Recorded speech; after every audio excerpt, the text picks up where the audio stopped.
Hello. Hi, guys.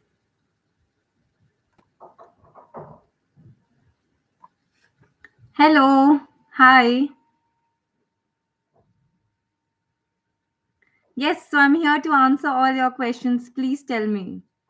Also, thank you so much for showing all the love and all the support to this channel. And I'm very excited to be here.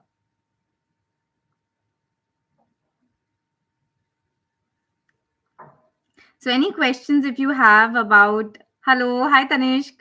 So, any question if you have about studying abroad, about your interviews, placements, jobs, or about research writing. All the things basically that I share on my channel, you can actually ask me now. Hi, Jayan. Any questions, anything about my journey? If you have any questions about how my entrepreneurial journey is going on till now, I can also let you know about that. So come on, ask me anything. Yes, what do you know? What do you want to know about journal publications? Tell me. Okay, that's great. Jayant, nice to meet you. So you are from RV. Fantastic. So happy to see that. Hi Revant. Hi Safraj. Yes, about journal publication. What exactly is your question? What do you want to know?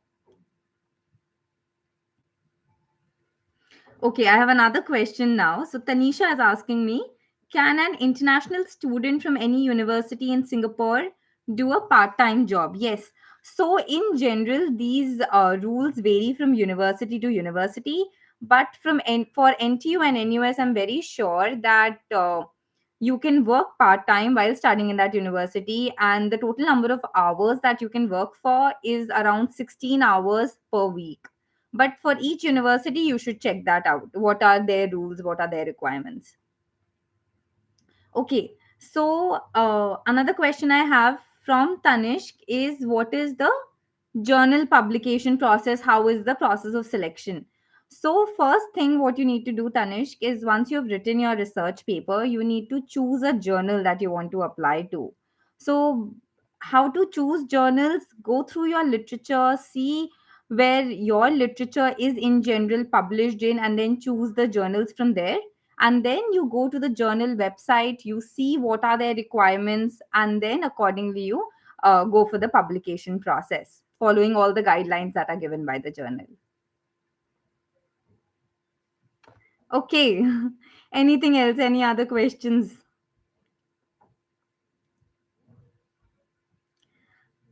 Okay, Jayant is asking, ma'am, can you tell me how to balance studies, clubs, and other skills in learning? Okay, that's a great question. So, Jayant is in his first semester right now in college. So, I think what is important right now, Jayant, is that you take this time, you take these 6 months just to settle down. Don't take a lot of pressure to participate in a lot of things. Try to make friends. If you are attending college offline and you are on campus, try to make some good friendships, good bond with people first. Apart from that, what you can do is start off with some clubs which interest you. That could be technical clubs, or it could also be any extracurricular clubs, be it dance clubs, music clubs, drama clubs, whatever interests you. This again gives you a very good platform to interact with other students. And apart from that, pay attention to your studies because you're new in college. So you might not know what you're supposed to do to get good grades, how to how to score, fetch marks in the exams. So pay attention to that a little bit. You can also speak to your seniors and understand from them how, what's the strategy like for exam preparation. And yeah, other than that, everything is good. Don't focus too much on skill building right now. I think you just need to chill for these first 6 months. Once you have a little bit idea about engineering, what goes in it, then you can decide what kind of skills you would like to build. Nothing for now, at least for the first semester. Okay. I'm pursuing my chemical engineering. Something you want to suggest for future chemistry students about research or career path? So it depends what your interest is. I think I've actually made a video in the past about what are the different career opportunities after chemical engineering. So depends on what your interest is. If you are interested in like core chemical engineering, you can obviously go for all the, you know, traditional companies that are out there, whether it's oil and gas or chemical industries, chemical companies. That is one option for you. Otherwise, if you're interested in the research area, then a lot of universities nowadays are conducting research, even private organizations. In fact, you can also pursue research and take up a higher degree. The same is possible in India or abroad. So many options that way are available. Okay. Sayed is asking, ma'am, is it worth doing MBA abroad? I'm an engineering student from Bangalore. So, Sayed, depends on what your career aspirations are and what exactly are you looking for from this degree. So I'll tell you the major difference between pursuing your MBA in India and abroad. When you're pursuing in India, you obviously don't need work ex. So the moment you finish your engineering, you finish your undergrad, you can write the cat exam and you can get into a B school. But for abroad, most of the countries, most of the universities require 3 years of work ex. So if you're ready to wait that long, then again the MBA abroad is something you can consider. Otherwise, it's better to go for MBA in India. Now, even when you're going for MBA abroad, you do have to look at the costs. Uh, if you're going to a if you're aiming a very good B school, in that case, getting a scholarship is difficult and you have to fund the entire cost yourself. Obviously, you can take a loan. But now there are also universities where you can get almost full tuition scholarship. So you should find out about that as well and see whether those universities interest you. What are the career options after that? So weigh your choices. And also, one of the reasons why we like to do an MBA abroad is to get work experience, correct? So if you do want to get that international work experience, probably settle abroad or get some good exposure and then come back to India, then MBA abroad is something you can definitely consider. Okay. All right. How Aryan is asking, how to start a research paper. I'm from commerce background in finance. So Aryan, the thing is, my knowledge about BCom background is very limited. I mostly cater to engineering and science students because that's what my background is. So even I'm not sure how to start a research paper from commerce background. um Which type of project is best for BTech mechanical engineering? How CGP and skills do I need to get into NTU or NUS? It's not NSU, it's NUS. Kavya. So, which type of project is best for BTech mechanical engineering? That completely depends on the kind of opportunities that are available in your college, the kind of research facilities that are available, and what are the projects that the professors in your college are working on. And based on that, you can decide which project you would like to take up. Coming to your second question, I think a very good CGPA is required to be able to get into NTU and NUS, as these are very academic focused universities. Apart from that, whichever degree you are focusing in, you should have the relevant skills, relevant experience for that. So if you want to go for mechanical engineering, make sure you have good internships, good knowledge of courses, and you have done a lot of research projects in mechanical engineering. Hi Prakhar. So Prakhar is saying I'm a high school student and I want to pursue my career in nanotech as a researcher. So what book should I study to get a research position? So Prakhar, I think right now you're in high school. So please focus on your exams for now and try to get into a good university first. Once you get into a good engineering or a science university, then you can think about research. But in general, if you want to learn about nanotechnology, best is to download some review papers on nanotechnology and read that, because that will give you the latest information of what's happening in the field. Otherwise, any good book, I don't know about any good books right now, but any good book on nanotechnology will also help you. Um,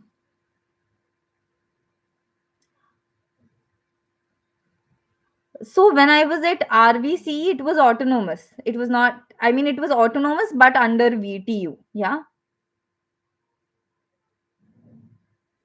Ma'am, can you suggest any master's course in any German university for chemical engineering students? So, I mean, Revant, you can actually look at different universities in Germany which offer chemical engineering. So, chemical engineering is actually a very popular program in Germany, and most of the universities offer that. So go online, search top German universities, find out the list, go to each and every university website and see the chemical engineering program that they are offering. Okay. Um, Arnav is saying, I've applied to NTU this year for pursuing my undergrad in engineering. By when can we expect the outcome? So generally, NTU results are released by April or May. So probably around that you can expect the results. Are there good job opportunities in Singapore after PhD in physics? Yes. So, with a PhD in physics, it depends what your career interests are, to be honest. A lot of options are definitely there in the research field. So, whether it's private institutions or government institutions or even private companies, lot of research positions are available. So, that is definitely, I'm sure of. Other than that, you can also check if any positions are open in the relevant companies which are hiring PhD candidates for physics. But research wise, if you want to do your postdoc or if you want to work as a research scholar, plenty of job options are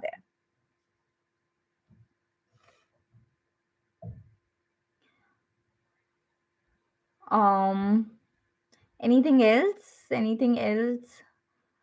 Hello, ma'am. Let me see. What would be better things I can learn? I'm in final semester and got placed in a core chemical company. I am a Chem E and your past student as well. So hi Siddesh, nice to interact with you on this platform. So since you've gotten placed in a core chemical company, I think based on the position, I don't know which role you are in right now, but based on the role, I would strongly suggest that you brush up your basics of chemical engineering, especially things like PNID and normal chemical processes and how they work. In fact, what I would suggest is that you get in touch with people who are working in that company and ask them that what are the skills that are most relevant for your role, most relevant for your job, and probably those are the things that again you can start working on. But to be honest, I would just tell you that since you're in your final semester, please chill, relax a little bit, because this is probably the last 6 months where you can chill out and hang out with your friends. Because once your job starts, it's always going to be hectic and it's going to be very different from college. So, might as well enjoy the time that you are in right now. Yeah.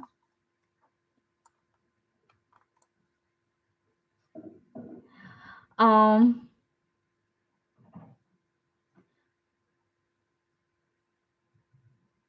Okay, so Nishta is asking, hi Dee, which is better, BTech from Indian college or foreign university? Can you please tell me how to get into NUS for engineering with scholarship? Okay, so again, BTech in India or abroad depends on your career choices and how much funding do you have to be able to pursue an undergrad abroad. So, undergrad abroad, guys, can be in general expensive.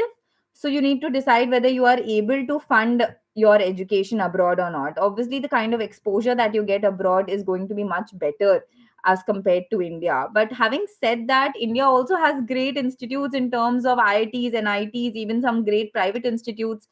So, if you want to save up on the money part and you still want to get international exposure, one way to do that is to pursue your undergrad in India and then go for internships abroad. Or later on, once you finish your undergrad in India, you can even go for masters abroad.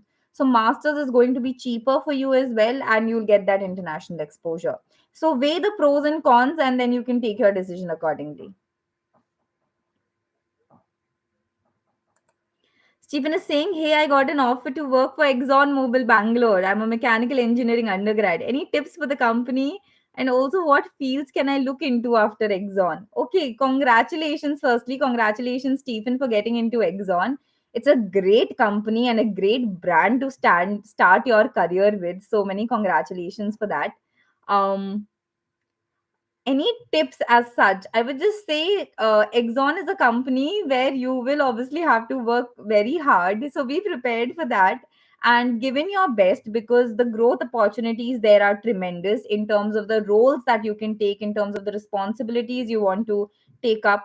This is coming from my experience in Singapore. I think Singapore and Bangalore office might have some difference, but overall the work environment is very good, very positive, and you will learn a lot, because working at Exxon, you will apply all the things that you've learned in your undergrad degree. So all the best.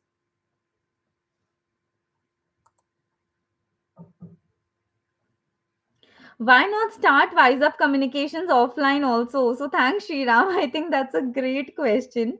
So to be very honest with you, we started Wise Up offline itself. So last year in March 2020, I started Wise Up, and I did my first classroom program in Kolkata. I did a resume workshop in Kolkata, and then lockdown happened and everything just shut down. So that's when I had to shift Wise Up online. But by doing this online, I've been able to reach out to all of you, as you can see, and reach out to students from all across India and even abroad. So the moment that happened, I realized the scale or the reach that I can have for Wise Up, which would not be possible in a classroom program. So that's why right now we're functioning online, but hopefully if the response increases from different cities, we will try offline as well. Okay. I have a strong feeling that I will get into Stanford for master's program, but I don't think I can afford it without loans. Is there any way to do it without loans? Not that I am aware of. I think taking a loan if you're going to Stanford is a good bet, because after that you will be able to get a good job and have a good career trajectory. So you'll be able to pay your loans actually in no time. So even if loan is required, I think you can go about this. But other than that, I'm actually not very sure. But other than that, Google and see if there are any scholarships available, government scholarships available that you can avail. Not much idea. Which private institutes do you consider good for engineering in India? So, if I go by statistics, obviously the best private institutes for engineering in India would be BITS Pilani, right? So, yeah, my answer to this question would be that. Otherwise, yeah, overall other universities more or less are the same only. I heard that the local people in Singapore are reserved. How true is that? Um, so it wasn't true for me, to be very honest with you, Arnav. When I was at NTU, I had a lot of international friends, not Singaporeans per se, because not a lot of Singaporeans pursue a master's degree. They generally do an undergrad only. But when I started working, and I was working at ExxonMobil, when I was working there, most of my friends were locals, and I had the best time with them. So I don't think they're reserved. They were like family to me. I used to go to their place, hang out. So I had a very good time hanging out with Singaporeans. Most of my friends were actually Singaporeans. In fact, I still talk to them sometimes. We have video call where everybody is there and we have a very nice time. What is the scope for mechanical engineering at NTU? So, scope for mechanical engineering is good. I mean, at NTU, you obviously NTU has a lot of collaborations with companies, with industries. Where very interdisciplinary research is happening. So they have tie-ups with Boeing, they have tie-ups with Mercedes Benz. So very good research projects are happening at NTU. So if you do join the mechanical engineering program, you'll get to learn a lot. So that way, very good scope. Yeah. How much money is required for PhD in NTU if we get complete scholarship? So if you do get complete scholarship, then you don't need any money. So the money required is zero, because firstly, if you do get the NTU research scholarship, then your fees is completely taken care of. So your tuition fees is completely taken care of. And then you also get a stipend of 2000 Singapore dollars every month, which takes care of your living expenses. In fact, you even end up saving some amount of that. Yeah. So you don't have to spend any money. Any other questions other than NTU? Ma'am, which engineering branch is considered as the best at NTU? It's nothing like that. People take up degrees and programs based on their interest. But yes, based on statistics, electronics and communication engineering and computer science engineering are more difficult to get into.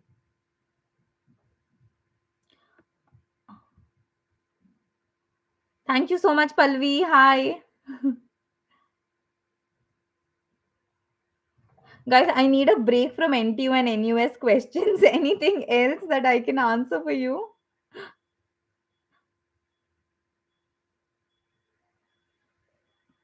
Okay. Is it important to work on bachelor's thesis or doing internship? Which is better among the two? Um, so I think you actually have to do both. But if given an option, I would still suggest that doing an internship in a good company is better than doing a bachelor's thesis at RV. So that would be my suggestion. But obviously, if you get to work with a very good professor in the institute and you feel it's a good opportunity, then you can also go for a bachelor's thesis at RV. Yeah. Thank you. Thank you. Thank you so much. Hi Zura. So Zura is saying, can you advise me on how to write a killer statement of purpose? So Zura, yes, absolutely. I'd be happy to help. So I have actually made one video on writing a statement of purpose. But if at all you need more details and you want to receive more examples of how the statement of purpose is written, you can actually join me for my workshop. It's very, very detailed and proper hand holding is done so that you can write a killer statement of purpose. Okay. So I'll just put the link to that in the chat box and you can check it out.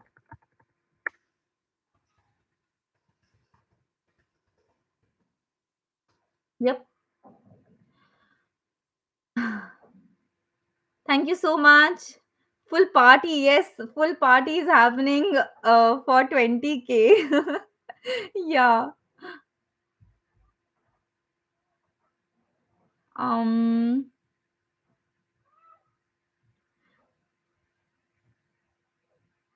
Okay. So why did you come back to India? What is your opinion on SG? So the reason why I came back to India was I wanted to start Wise Up. I felt my job was not very fulfilling to me because the kind of contribution or the kind of impact that I was making was very, very indirect. Right? Working in a chemical company where you're manufacturing plastics day in, day out, even though plastics are useful, but the impact I was making was very indirect, and that is not something I enjoyed. So I wanted to do something where I could make a direct impact, where I could interact with students and help them out. So that was one of the reasons why I left my job in Singapore and I came back to India. But I loved it. I loved Singapore. I had a great time for those 2.5 to 3 years that I stayed there. I was independent. I had rented out my own house. I used to cook my own meals, go out. Um, it was like the perfect life that I could even have imagined. So that way, it was a very, very big sacrifice leaving Singapore and coming back to India. But I don't regret it because the most important thing for me was enjoying the work that I do.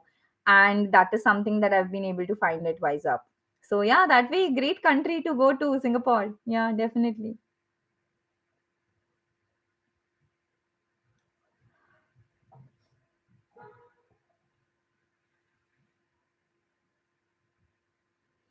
How can I improve my communication skills? Okay, so tech sparkle. I have actually created few videos on improving your communication skills, so probably you can follow that. But I'm very, very excited to tell you that we're launching a new communication skills course by the end of this month.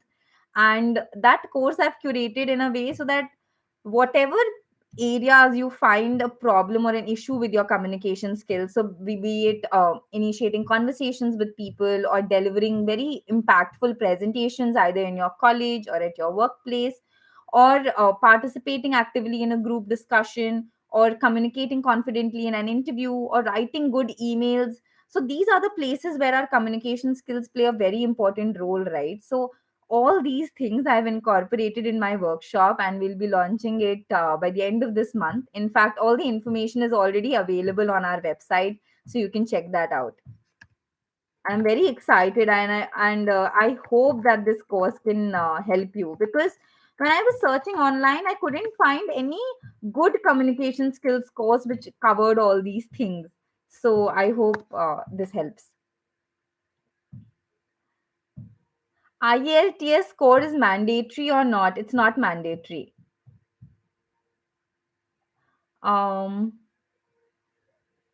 Difference between education system in Singapore versus India. So To be honest, because both are Asian countries, education wise there's not much difference, at least in the classroom education, because even at NTU when I was studying there, they used to teach through a presentation and you were given out notes and the teachers used to explain those presentations. So very similar way of teaching when I compare India and Singapore. But the main difference lied in the quality of research. Amazing state of the art research facilities, best in the world, some amazing professors, again very reputed renowned professors, very knowledgeable, and with so many industry tie-ups and so much funding available. That is what was the main differentiator of studying in Singapore as compared to India. Hey Stephen, glad it helped you out. I'm so happy to hear that. What was my research on in material science? So I was actually working, so when I was doing my masters at NTU, I was working on developing super hydrophobic, antibacterial and UV blocking cotton fabrics. So if I explain it to you in very simple words, I was trying to create a fabric which is water repellent, so like if you throw water on it, water rolls away. Other than that, it was also antibacterial, and then it was UV blocking, so that if you wear those clothes and you go out, it protects you from the sun as well. So I was trying to create a multifunctional fabric basically with all these properties.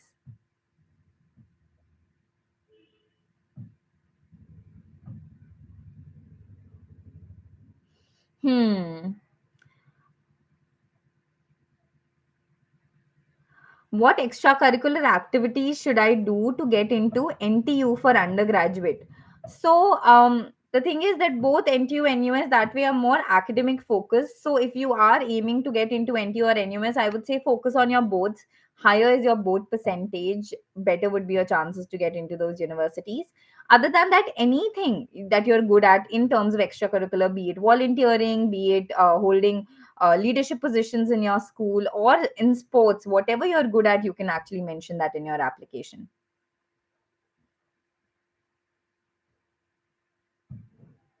I have not been to Shark Tank. So I've not been to Shark Tank. I did not apply to Shark Tank. The recent video that I made was on my learnings from Shark Tank. So I really enjoyed watching the show and seeing other entrepreneurs from India. And I've learned a lot of things from there, and I've now started implementing those advice up. So great learning from Shark Tank that way.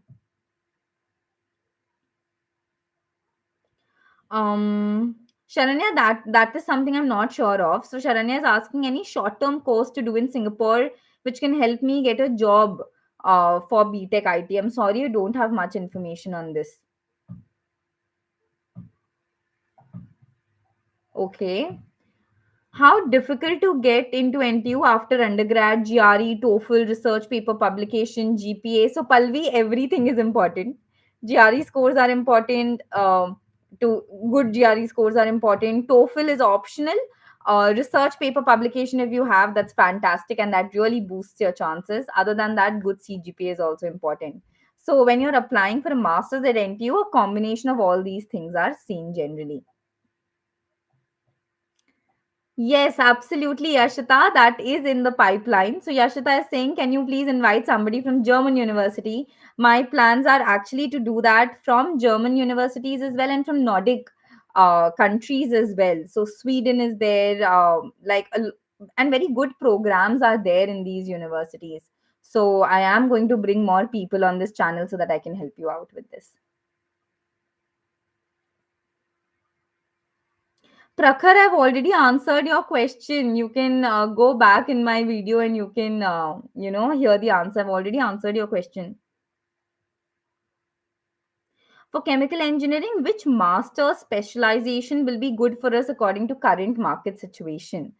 So I think pharma is great, Shriram, because right now pharma is doing very well. Other than that, being in the energy sector is also good. So either batteries or solar cells, all those fields you can also be in. Energy, in general, energy sector is good to be in, and pharma is good to be in. Yeah. Thank you so much, Ajay. Thanks a lot. Very happy to hear that. So, guys, it's almost 30 minutes. Any final questions? And I'll just take two or three final questions, and then probably I'll do more live sessions later on for you guys. So, which country do you prefer for MS in computer science? I would definitely say, like, out of all the countries, I would definitely say US, because US is the headquarters for the largest software and IT companies, right? Be it Google, Amazon, Facebook, Apple. So, definitely the kind of job opportunities you have in US cannot be compared with any other country. So, I would say US is the place to be for computer science. Which country is good for MBA? Again, US is good. Singapore is good. India is also good. So you can consider these countries. Which country is good for MS in chemical engineering? So that's a good question. For MS in chemical engineering, I would suggest you try German universities. The scope there is more. Singapore is also fine. US, it's a little tricky to get job in US with an MS in chemical engineering. It can be slightly difficult. So US is something I will not recommend. Your background is not from English, then how did you get into communication? Okay, fine. So, probably this would be my last question for today. So, when I was studying at NTU Singapore as a part time job, I also worked as a communication coach there, because a lot of students are there from different Asian countries, like Malaysia, like Philippines, Cambodia, Vietnam, who don't have a very good command over English. So, that is why they have a peer to peer coaching, where if you have good command over English, you can actually help other people and you get paid for that. So, as a part time job, I worked as a communication coach at NTU itself. But when I worked there, I realized that this kind of help is needed for students back in India as well. And I really enjoyed coaching. I realized I loved teaching. And soon I started enjoying communication. My work as communication coach more than even my master's degree. And at that moment only, I wanted to come back to India and I wanted to start Wise Up so that, I can help students in India. But then I thought that I was being very naive, and I did not have any work ex. I did not have enough money. So that's why I decided to take up a job and pay out my loans and, get some work ex so that I was not making any wrong decision. But then when I got a job and I worked there for 1 year, and when I wasn't enjoying it too much, I decided it was time to quit. And that's why I came back to India. But my communication skills were never great. And I think I'm still learning. And I'm improving with time. So even though my degrees have nothing at all related to communication skills, but here I am helping students for with communication skills and also getting a very very good response from everyone. So thank you so much, guys. For any more questions, you can leave your comments on my videos. Otherwise, I'll try and do more live sessions for you guys. Thank you so much. It was great interacting with you, and hope to help you out with my videos as much as I can. So thank you. Bye and take care. Bye bye.